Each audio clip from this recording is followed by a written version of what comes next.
dengan bermacam cara, dengan bermacam dalih, dengan bermacam alasan, tidak ada keinginan untuk bayar, Allah akan membinasakannya dan ia tidak akan mampu membayar hutang itu.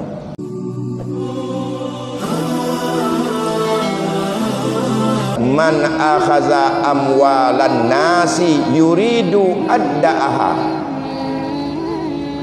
addallahu anhu wa man adda wa man akhazaha yuridu itlafaha atlafahullah. Si barang siapa yang mengambil harta manusia, tentu jalan berhutang, ia ingin untuk menunaikan hutang itu, Allah berjanji Allah akan memberi cara untuk ia akan mampu menunaikan hutang tersebut.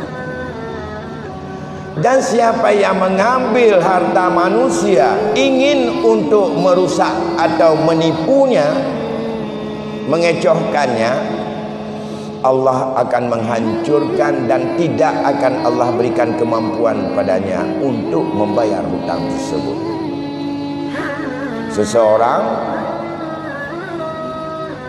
berhutang, dalam niatnya berhutang tidak ada keinginan untuk bayar,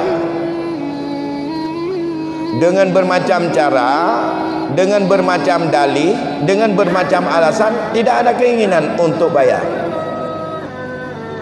Allah akan membinasakannya dan ia tidak akan mampu membayar hutang itu.